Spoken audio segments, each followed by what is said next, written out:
What is up, ladies and gentlemen, boys and girls? It's your boy Goblin, and today we're coming in with a classic story talking about a very sketchy acid trip. Hope you guys do enjoy this video. Drop a like if you do, and also, late Merry Christmas, everybody. Hope you all have a happy holidays. 2018 coming up, and you know what we doing in 2018. We all gonna run it up. So it's gonna be a phenomenal year. And also, I want to mention that I did intend to upload this last week, I think it was, or not last week, but like 5 days ago or so. But I went on vacation to Boston, and I was up on the East Coast for, like 4 days, I think it was, and it was kind of nice, but, stupid ass me kind of forgot to bring his microphone to the hotel, so I just got nay-nayed. But either way, I hope you guys do enjoy this video. And also, I want to mention again about the Boston thing. I swear to God, them Boston females, they drink their milk. They looking good. Their parents raised them right. They cleared their plates. They drank all their milk. They got good bones in Boston. So shout out all the big bone Boston females because y'all doing it right. But either way, let's dive into it. So sketchy acid trip. Now, this one happened a while ago. This was back in April, I believe it was. It might have been March. This was around, if you guys watch a lot of my psychedelic videos, you'll notice that the vast majority of them take place in this time frame, because this was like my little acid spree, or like psychedelic spree, I guess you could call it. But this took place we're just going to go with April of 2016. And this was a while ago now. That's almost 2 years. Holy fuck. But either way, on this particular day, I was with my buddy who we're going to call Kevin. Now, I usually use Kevin as a nickname for somebody else, but this is not the same Kevin as the normal Kevin in my stories. This Kevin is a different Kevin entirely, and reason that he has the same name is because I'm too lazy to think of another name because my name list is running low. But either way, just go with it. So, Kevin hits my line. I got out of school that day. It was a school night, may I add. And he hits me up and he's like, yo, what you doing? Pretty normal thing. I knew Kevin somewhat, like we were friends, but we weren't super close. He wasn't someone who I trusted like to the fullest extent. But he hit me up and I like the guy, he's cool and we're still cool. And he's like, yo, what you want? I'm like, not shit. He's like, let's chill. So I'm like, all right, pull up. So I'm waiting about 30 minutes. Dude finally shows up, and I'd just gotten out of school maybe like an hour ago, if even, and it was a school night. So I was trying to be as efficient with my time as possible with my drug use here. So what we ended up doing was he pulls up to my house, he comes in, we shake up, and I don't really know why he came inside because we walked right back outside the moment he shook my hand. Like, he literally walked up my staircase to shake my hand and then just walked right back down, just turned around. I was just like, all right, let's go. But either way, we hop in his car, and this whole fucking day was just poorly planned, and this was a terrible day to do LSD. Pro tip, everybody, for those of you guys who haven't seen my videos talking about psychedelics in the past, don't do acid unless you have a good plan. Don't do it when you're not doing shit. I didn't follow my own rule, and I paid the price. But either way, I hop in his car, we're whipping around, and, he was a guy who... Y'all know that one guy who's at like every school who he's always just got random drugs, like not a very big amount of them. Like, he's not trapping, but he's got enough to share. Like, he's just got various drugs that like nobody else in the town has, but he's not selling them, so nobody knows where the fuck he's getting them. That's this guy. This guy would always just have random drugs when nobody, like no other plug in the area was selling them, but he only had a little bit. This guy had like maybe like 5 tabs of acid, if even, and we're kind of driving around, and we spark up a blunt. Of course, we rolled a little something. I had to roll. He was driving. His car was always fun to be in. He drove this tan, like 19 whatever the fuck Honda Civic. It was like a 1990 like 7, I think it was, and that thing was a hoot and a holler to ride around in, because since it was such an old car with 1 trillion miles, he didn't give a fuck about the condition of that car. So like, if we had to hook a U-turn, you bet your ass he's just going over the curb. He doesn't give a fuck. He love taps a sign. He doesn't give a fuck. He's got to go where he's got to go. That shit's already beat. But either way, so we're whipping around in Kevin's car here. We smoke a blunt, and I don't know why he waited so long to tell me, but after we smoke this blunt and we're sitting there doing nothing for like 30 minutes trying to figure out what to do, he's like, oh yeah, I got some tabs. And I'm like, what? Like, Where's this been all day? Like, what do you mean? We've been sitting here for like 30 minutes beating our fucking dicks doing absolutely jack shit in like an IHOP parking lot, and you just now revealed to me that you have acid? Like, what kind of strategy is this? So, of course, I'm 110% down, and since I'm the one who supplied the weed, he threw me a tab. Now, I wasn't tripping balls, I wasn't tripping super hard, I only popped one tab, but nevertheless, it was a memorable day, and I'll get to why in a bit. But either way, we each popped some tabs. I popped one, and I think he took like 2 or 3 maybe. He only had 5 total, because I remember he wanted to save a few for the next day. So I'd assume that he probably only took like 2 or 3. I didn't really pay attention. But either way, we popped these tabs. He's got the classic. They weren't white on whites. They were like, it was weird. They weren't like quite pink, and they weren't quite white. It was like a mixture of the two, like a very, very light pink, very light, if that even makes sense, if you can even picture that. But either way, we popped these tabs, and after we popped them, I kind of came to realize, wow, we still have nothing to fucking do. And we're still going to be doing the same thing, except this time we're going to be tripping balls. So I'm sitting there and I'm like, all right, whatever, I'm down. So we're just trying to brainstorm ideas. We're trying to think of things to do. We're driving around town, just going to random places for no goddamn reason. And, it kind of hit as we were driving, but, like I'd mentioned, neither of us were really tripping very hard. Like, I'd assume that this guy had probably just gone on a little LSD binge and done it like 3 days in a row, so his tolerance was just gone, because he really didn't seem very fucked up at all. Like, he honestly seemed like damn near sober when he popped these tabs. Now, I felt it, so I knew it was some alright stuff. It wasn't like amazing, but it wasn't bad. And we're driving around, and finally we decide to smoke another blunt. Now, the problem there being, I didn't bring very much weed. I only brought like 1.5 grams, and we rolled it all up in the blunt. We just stuffed it in there. Kind of irresponsible, but whatever. Who gives a fuck about responsibility? We don't rock that way around here. But either way, we ran out of weed. So we're trying to figure out, all right, where can we pick up some bud? If we pick up some bud, can we smoke with the guy who serves us? Can we just do something? And, of course, at this point, I'm starting to come up. I'm feeling it. So even though I'm not tripping balls, I'm not fucked up, I'm still mentally a little off, a little iffy with it. So we're trying to figure out things to do, and we just can't find a plug for the life of us. Although, granted, I didn't put in a ton of effort. I think I hit up like 2 people. But nevertheless, it's still effort. So, he wasn't able to find anyone for the longest time, and we just sat there doing nothing for, I'd say, another like 30 to 40 minutes, because for some reason, everybody was just jagging this day. It was just national plug boycott. They're demanding better rights. They got a union and shit now. But either way, it was boring as fuck, and, we were just sitting there kind of waiting for something to do. We were driving around trying to just blow as much time as we could, not just sit still in a car, because that would make for a really terrible trip. We at least wanted to have a semi-mediocre one. And finally, one of Kevin's guys replies. Now, Kevin was, he was one of those guys who, he always had a lot of friends who you didn't know. Like, y'all remember that kid in elementary school who was like, yeah, my girlfriend don't go to this school. She bad, though.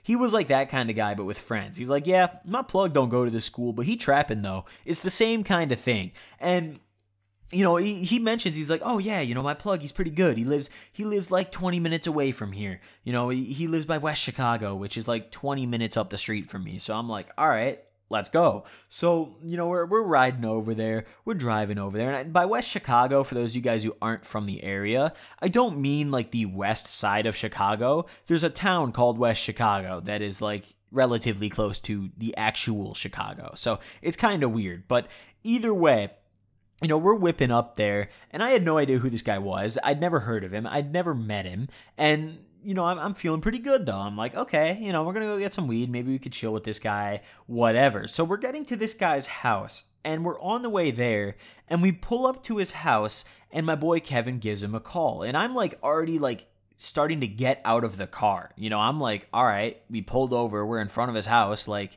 why are we calling him? He told us to come. Like, ring the fucking doorbell. But apparently, I'm very glad that Kevin thought to call, because when he rung him up, this man who we're going to call Randy, because I don't think I remember his real name, I only met the guy once, never saw him after this day, Randy ends up telling us that he was no longer at home, he went somewhere else. Now, that's one of the most annoying things with a drug dealer. I was very upset at this point, and I was tripping. So, like, not only was I upset because he was being a shitty drug dealer, but he just blew my fucking trip. I was so sad. I was so goddamn sad.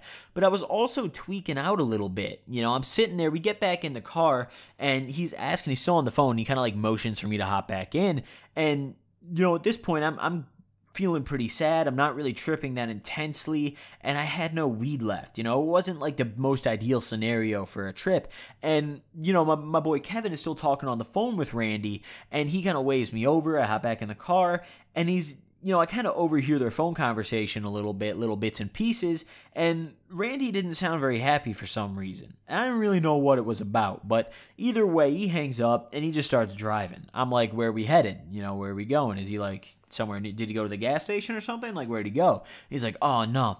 He went to his girl's house. It's like 20 minutes away. No problem. So I'm like, all right, we're driving another 20 minutes after driving 20 minutes. That's phenomenal. And it was like kind of in the direction back towards where we came from. So it was even, well, I guess it was kind of convenient, somewhat, not really, but at least it was not further away. It was kind of in the direction that we were going to have to take home. But either way, and the other thing I want to mention is this guy was a very masterful driver. Like, I don't know how this guy drove on acid. I don't recommend trying it. From personal experience, it's like the nightmare version of Mario Kart. Like, it's genuinely awful. But this guy was, like, very, very skilled. I almost felt like he was better when he was tripping than when he was sober. Like, this guy was really impressive. But either way, you know, we're driving over to Randy and his girlfriend, and we finally pull up there. And, you know, at this point, I'm a lot more cranky than sad. You know, I'm like, I'm not angry, but I'm like aggravated. You know, I'm like, all right,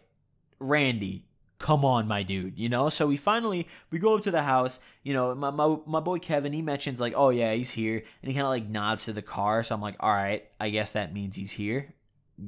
Sounds good, I guess. So we go knock on the door, and we walk right the fuck in. Like, he knocks on the door and does not give a single goddamn moment for anyone to answer. He just whips that fucking doorknob and in we went. So, by the way, another tip, don't do that at a drug dealer's house. That's a terrible idea. Don't try that at home, kids. But either way, you know, we finally go over to this girl's house, or this guy's house that was owned by the girl. So yeah, this girl's house, and we get there, and Randy is, I don't know how to describe this guy. Y'all know that one dude who kind of smells like a little bit of BO stank, but like not enough for you to call him out on it. He's got really like shaggy hair, and he just plays, like he looks like he just trick shots on MW2 all day. That's this guy, but like he was thin. Like he was like really scrawny. He kind of looked like, I don't know, he kind of looked like Lil Xan. And y'all are going to talk shit to me for insulting him, but that dude looks like a generic Call of Duty trick shotter. He's got the fucking hair. Looks like it could fit a good indent from an Xbox microphone, like a pair of Turtle Beaches. He looks like he was hitting fucking trick shots. But either way, he kind of looked like Lil Xan, but like a little more grown, if that makes any sense. So I introduced myself. I'm like, yo, what's up? He's like, hey, what's good? And his girlfriend is nowhere to be found. I don't know, like, what's going on. I don't know why he's just at her house, but she was nowhere to be found. Like, I don't think I even saw her the entirety of the time I spent there. So, you know, we finally get there, and I'm just trying to pick up. And we're not trying to get a bunch of weed. You know, at this point, we'd spent like damn near, probably actually a little bit over 2 hours just trying to find someone who was even able to serve. So we're just grateful to be here at this point. So I throw the guy the money. I tell him that I want an eighth. It's all I want. He runs me for 40, so I'm okay with it, kinda. You know, I'd prefer a little cheaper, but at that point, I was tripping balls, and I just wanted to get high, so I'll pay 40. Like, whatever. And, you know, I'm over there. I throw him my money, and he doesn't do anything. And that really, like, threw my trip into just a roller coaster, because I was already unhappy on the ride to this guy's house because we were supposed to have already been done with it. And, you know, for those of you guys who have never taken psychedelics, the smallest thing can completely flip your mood on psychedelics. I'm talking like your dog barks at you, you feel like your heart is being ripped into pieces because that means he doesn't love you. Like, it's fucking ridiculous. But either way, you know, I'm sitting there, and I'm thinking like, all right, you know, maybe he's just going to finish up what he's doing. Whatever, you know, because I don't really think he was doing anything, but I was trying to think of a reason to not lose my goddamn marbles. So you know, I'm sitting there and I'm waiting and nothing happens. He doesn't get anything. He doesn't even stand up. And it had been like another 30 minutes at this point, give or take. So I was getting pretty pissed. So I was like, yo, you got that? And he was like, yeah, 1 sec, bro. I'm almost done with this. Now, what he was doing, I have no idea. He didn't really have like a computer. You know, he didn't really have like a cell phone with him. I mean, he had his cell phone, but like, he had no valid reason to like not, you know, get up and go serve me. Like, I handed the man the money. It's not like anything he was doing is very important. He wasn't on the computer, he wasn't on his phone, he wasn't doing shit. So I don't know what the fuck dude was on. But either way, you know, I'm starting to tweak out and I'm like, okay, wait, is this guy like staining me right now? Like, is this like a subtle stain? Like, what's going on here? And I was starting to get pretty upset. You know, I was mad, I was sad, I was like, damn it. And I was also wondering like, oh, was Kevin in on it? Am I gonna get a ride home? Like, shit, bro. Fuck. That'd suck dick, dude. Having to walk that many miles home on acid, I'd fucking neck myself. I'd fucking piss my pants. But either way, you know, finally, after what I'd say felt like 10 years, it was maybe an hour, the dude gets up, goes into like a mystery room. I don't know where he went or what was behind this door, but all I know is that he gets up, and how his house is laid out, it's kind of like an old people house, and it's got really like ugly decor, or not his house, but his girlfriend's house. It's like an old people's house, and it's really ugly decor, and it just looks like somewhere grandma would kick it at, you know? So like when you walk in, there's the staircase on the right, and then the living room like is the room you walk into, and then there's a little set of like bathrooms and, you know, bathrooms and bedrooms. I think there's like 1.5 baths and like 2 bedrooms down the first floor hallway, and he just walks behind one of the doors, which I don't know. I mean, I presume it's a bedroom. I hope he's not stowing his weed in the bathroom, because I'd have more questions than answers. And, you know, he comes back out and he's got it with him. You know, thank fucking God. And the guy, you know, before I left, he kind of tried to like pitch me his business. You know, he tried to like get all my info, and like I understand that that's a normal thing. Like normal plugs would be like, hey, hit me on Snap if you need any more. But like this guy was like basically saying like, give me your phone, and like giving me like a fucking infomercial on his weed. Like, it was ridiculous. He was like, yeah, bro, next time I got that good here, I got this coming soon, I got that coming soon. Chances are those things would have never came very soon, but that's not the point. So, you know, either way, I finally got the fuck out of there. Me and Kevin, we smoked. You know, I saved a little bit of it. I think out of the 8th, I saved like 1 gram, and you know, it was all right weed. I mean, it wasn't worth the wait, but considering we had no one else to go to, I mean, I guess it was kind of worth the wait. I don't really know. But either way, that's all I got for you guys today. Just a sketchy little acid trip with a weird-ass motherfucker. So, hope you guys did enjoy this video. Drop a like if you did, and I will see you guys next time. I just took a sign. I just got my hair right. Versace sheets, only got my bed right. Stay away, heard you talking to the fans, right? Stay away, bad bitch, look like Fast G. Running to the money like a track meet. Standing on my money, tall like athlete. For that bitch to a knee, get ashy. She saw my dick until her lips get ashy.